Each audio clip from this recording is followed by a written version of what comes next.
My name is Rob Cain. I'm the moderator. The panel is about Hollywood, China deal making. So we're going to focus on entertainment, mostly movies and TV, but of course, whatever else comes up outside of those topics, we'll talk about too.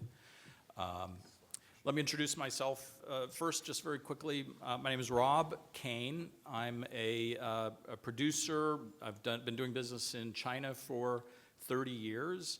I'm also a consultant, and I do a lot of work with big entertainment companies, helping them to enter the Chinese market, find partners. I've raised capital there, made movies and TV there.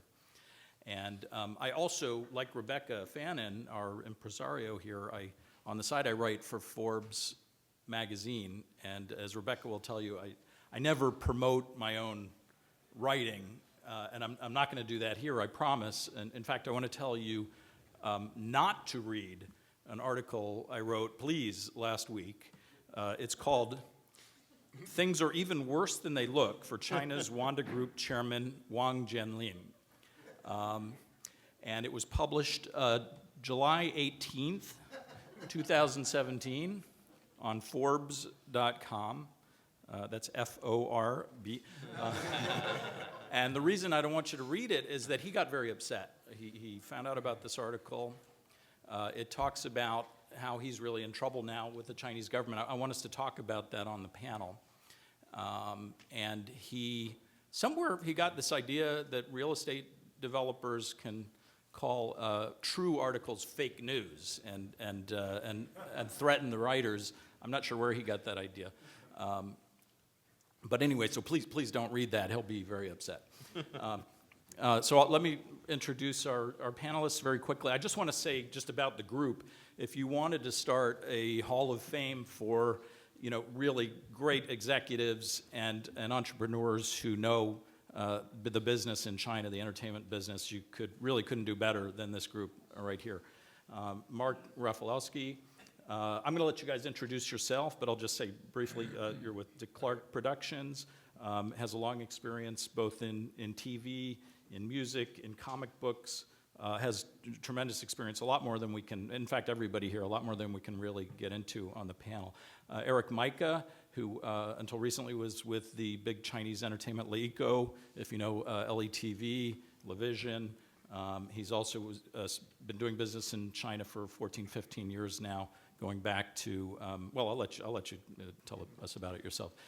David Uslan, who has an intimate connection with all the Batman movies and entertainment properties that you know and love, and he's a really active deal maker, has spent a lot of time in China and other places as well. William Pfeiffer, who is an entrepreneur extraordinaire, has launched several companies, has a partnership with Lionsgate, has a really interesting company called Global Gate now that's doing movies and TV with, I don't know, you'll tell us how many partners, 15 or 20 partners around the world, really big, impressive groups of companies that he's working with. And on the end, Tom McGrath, who is the COO at STX, also a very experienced international entertainment executive with a background at Warner Brothers, Paramount, and was really integral in putting together STX and raising the capital for the company. So I want to start with actually what I mentioned, Wanda Group. We won't talk about it outside this room, of course. But there's what I would consider really a massive shift going on right now. It's an earthquake in the not just the entertainment business in China, but the entire economy. I don't know if you all know who Wang Jianlin is. He's the chairman of Wanda Group, which is the biggest owner of cinemas in the world now. They're the second biggest owner of cinemas in China. They have the world's largest studio facility, and they're also, of course, a very big real estate player. And so, would anyone else, I don't want to do all the talking here, would anyone like to kind of recap what's going on there? Anybody? Oh, maybe I tend to be pretty outspoken about this stuff, so I'll go ahead. It's a sensitive topic, but basically, Wang Junlin's been operating, spending a lot of money overseas, buying up big companies like AMC Theaters and Legendary Entertainment. He tried to buy Mark's company, Dick Clark Productions, and has just gotten shut down by by the order of President Xi Jinping. And the banks are no longer allowed to lend to him. The company's having to sell off a lot of their assets very quickly in order to raise capital. They're very highly leveraged as a company. And it's more than just a business deal. They and Fosun and HNA and some other big private companies are being sent, well, all big private companies across China are being sent a very clear signal that they are going to have to march to the government's instructions and orders, and they're going to get into trouble if they don't. So maybe nobody wants to talk about this on the panel. Well, I'd be interested to hear what Mark has to say. I don't think it's an issue really that it's not a media issue. I mean, it's almost a story, non-story.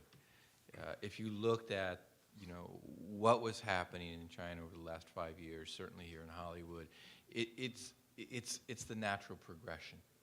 Yeah, I was joking with Mark. I think all of us have been back and forth to China. And William, by the way, you just never get old. I've known William for almost 20 years. He looks the same. It's outstanding. But even going back there must be 35 phases that we've witnessed Chinese entrepreneurs, business leaders, progress. And there was a clear indication over this last year, whether I'm from New York, live in New York, friends at China Merchant Bank and other funds out there, very clearly seeing that the brakes are going to be applied. First, it was the personal monies that goes out, and company monies, then the loans and so forth.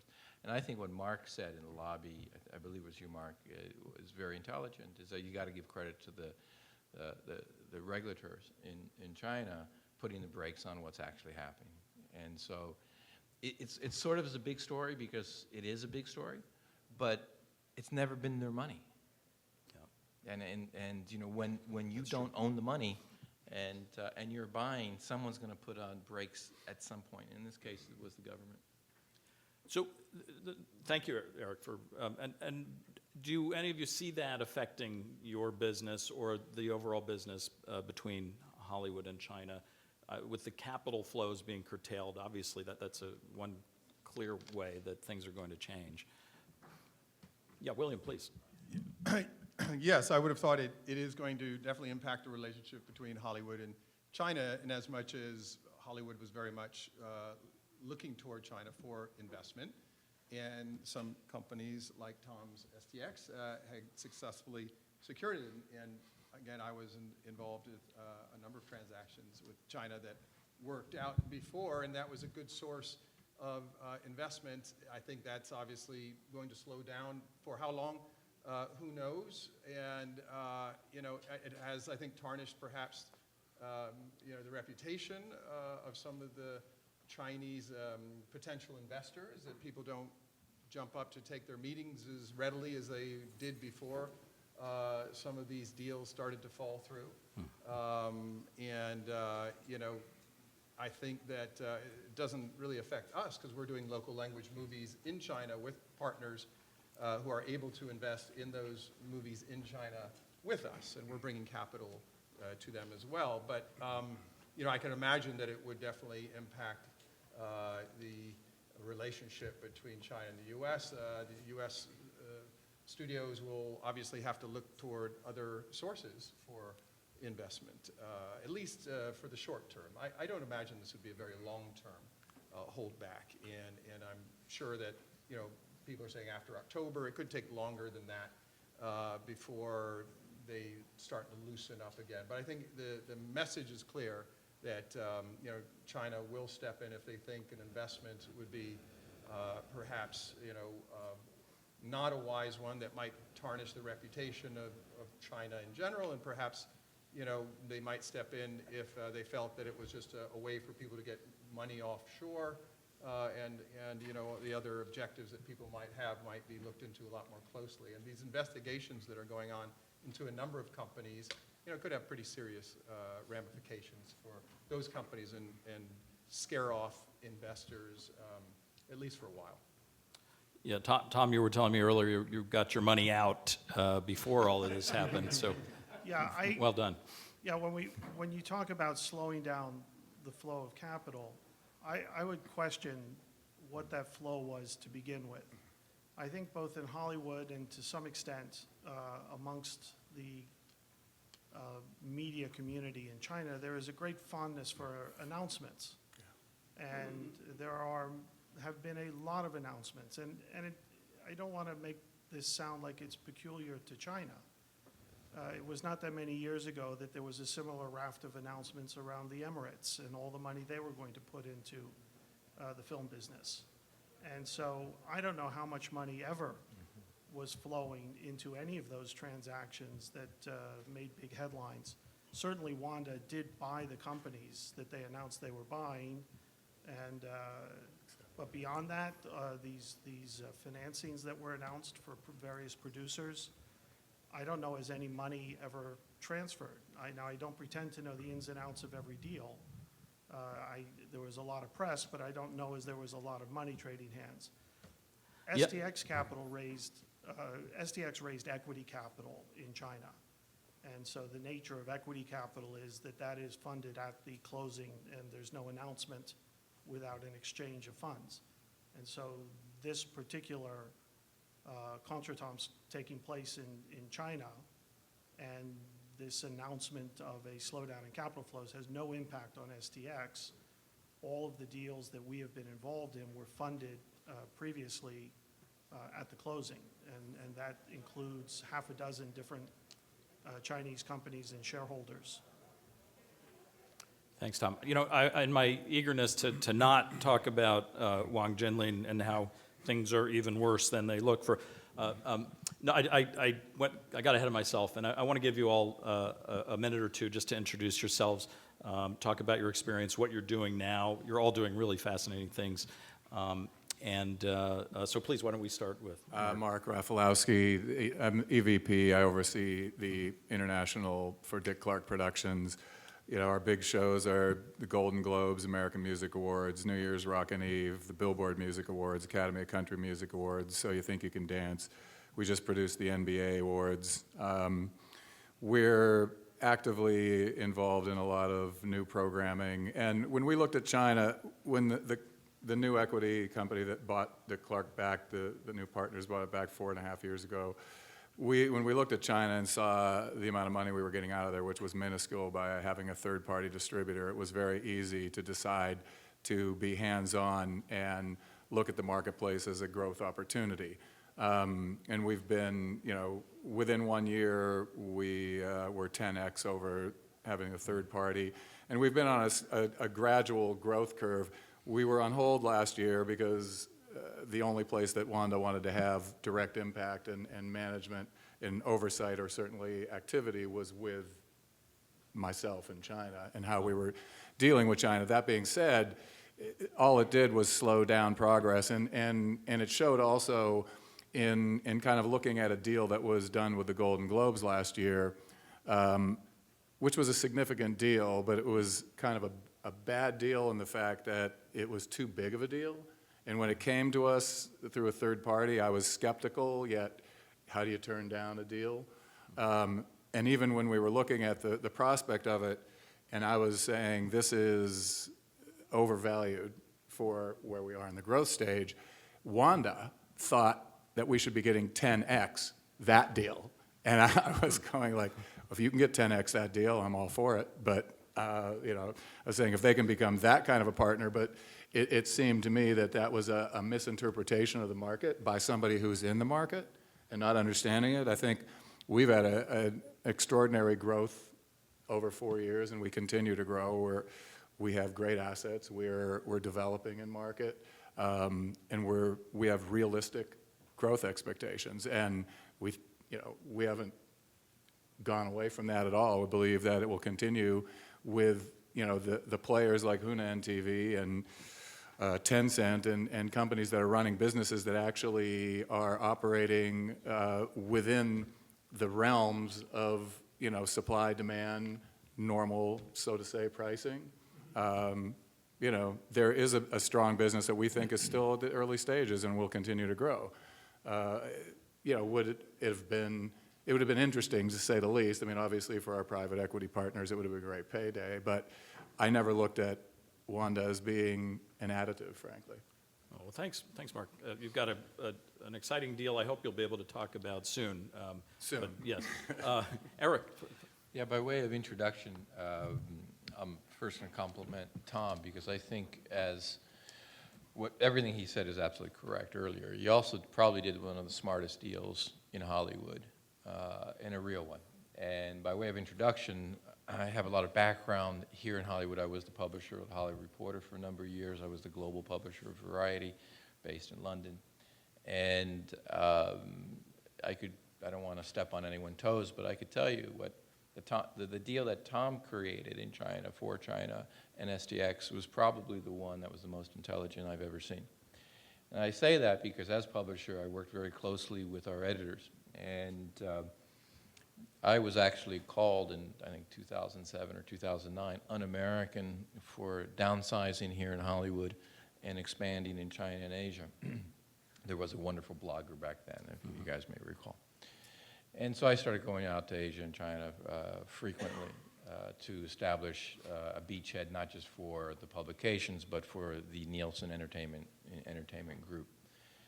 The editors were getting nervous because there were so many press releases and announcements being made of deals. And we actually just put a stop to it at some point because they just weren't real.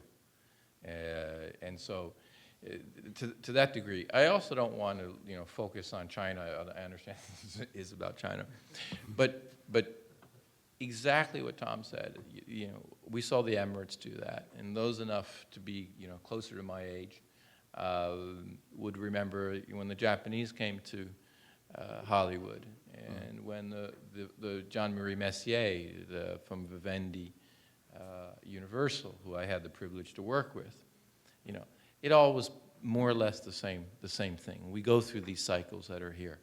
And I believe that Hollywood is equally as fault as some of, let's say, miscellaneous business practices and leaders that we see, because Hollywood likes to run for the money, and that's what we've did. And so if you put a check down that says it's 20 million, it's 50 million, you know, we'll bend the rules to get that done. So I think, you know, what we're going to see, I believe, and you mentioned October, and I'm presuming that's after the elections in China.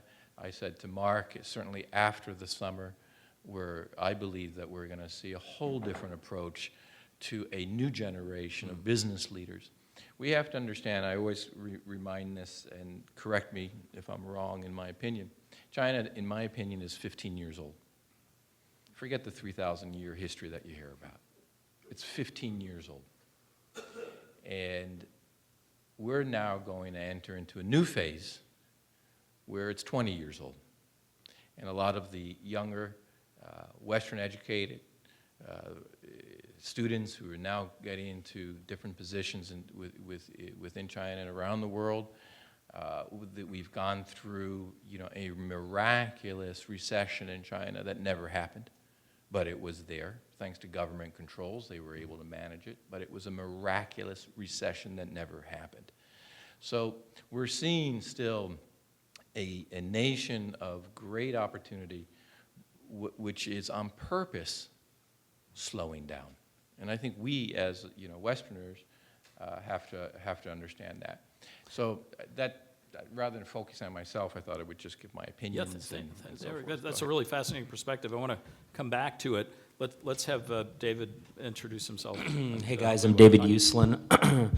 So the most important thing about me is I'm a second-generation geek. My family has been involved in the franchise-making business and in the movie business for about 45 years, behind franchises like the Batman films and the LeGo movies and Constantine and National Treasure and little films like that.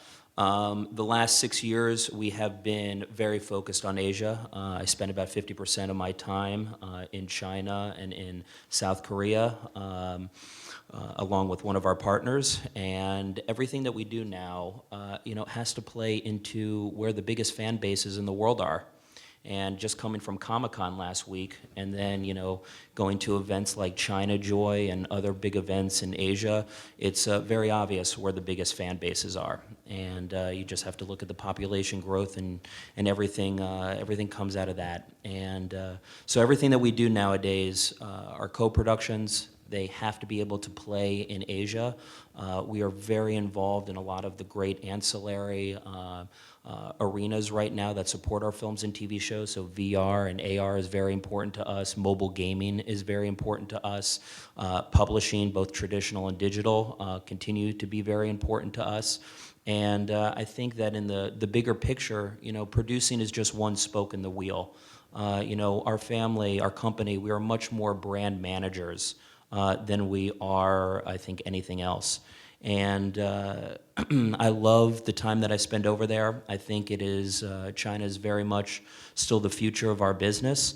And there are only a few of us really in the small community of ours that really understands, I think, what it takes to do business in that part of the world and the time and energy that it takes to really have boots on the ground there and be perceived as a true partner and not just somebody who goes to that part of the world just looking for money. And so everything that we do, we rely on our partners over there. We need our partners to help us tailor make our content to play into that society and that culture the way that it needs to be successful. So over the last couple of years, the domestic market has become a little bit less important, while the international and global markets, China, has become that much more important. And it's just interesting to me that, I look at events now like Film Art in March, China Joy. Some of these huge events over there are just as important to our business now as a lot of the big domestic shows. And as a geek, I could not be more enthusiastic about the content that I've seen coming out of China and South Korea and Asia in general over the last couple years. And whether you go to events like the Frankfurt Book Fair, which is in about 6 weeks from now, the unbelievable Chinese publishers that are coming to these shows now with amazing illustrated children's books, amazing graphic novels that not only work locally in China, but deal with genres that are very appealing globally. So I have been very, very impressed with the content that I've seen recently. It's that content that, again, is anchored to that part of the world that is very important to us now. And that's what we do. Thanks, David. Yeah, William. So I have a company called Global Gate Entertainment. We focus on local language feature films around the world, mass market, kind of popular fare. We have 11 partners at the moment, adding 3 or 4 more as we speak. Our partners include Lionsgate in the US, and Gaumont in France, and Kadokawa in Japan, and Lotte in Korea, Televisa in Mexico, and so on. They're all first-class film companies, production and distribution companies in their markets. And we do local language movies in those top 10 markets around the world. We bring the intellectual property. We have a first look deal with all of our partners, and collectively they have over 20,000 films in their libraries. But we also bring lots of new scripts that haven't been made into movies. And he said they're about halfway built. It's massive. They've been fairly busy, but what they haven't really been able to do nearly as much as they would like is to attract foreign productions there. He said that, he didn't use the word desperate, but it sounded like they're really eager to have foreign productions come in. And it's a good time if you can shoot there and you have a project that would be suitable. I think they're going to bend over backwards to cut a deal with you. So nobody is really thinking twice about Wanda Studios then? I have to say, it's really not on the radar. The competition for the use of studios per se is incredibly intense across the world. And Wanda, in our experience, hasn't been competitive yet. I mean, sorry, I was just going to say, To that point, Wanda is now offering incentives to have people use the studio. They're trying to create some momentum. It's not a destination where people either inside of China, and certainly not from outside of China, would choose to go and shoot a film if they had their druthers. But to overcome that, they are offering significant grants to companies who would use their facilities. And they're not completely finished, but I imagine that when they are, they'll be a good place to shoot. People have been going out to Hongbian and other places far away in the middle of nowhere in China to shoot movies to save costs for a long time, and I imagine that they will attract a certain amount of business. But they've invested reportedly something like $8.5 billion or something into that whole complex. How much of that is the film studio? I'm not sure exactly, but I'm sure it's a significant percentage. And to get a return on that investment on the film part itself would be challenging. But I understand that the play is the larger real estate play to develop that area, and perhaps that's where they'll be able to justify the investment, and that's why perhaps they are trying to attract people to go and shoot films there, to get it on the map, to make it more of a destination that people from outside of the film community might choose to go to see. Okay, well, thank you. I'm sure there are a few questions. We've been asked to keep this tight, so hopefully you gentlemen, at least a few, you'll be able to stick around for a few minutes and take some questions. I just want to ask everybody to thank the panelists for spending their time and really doing a great job for us.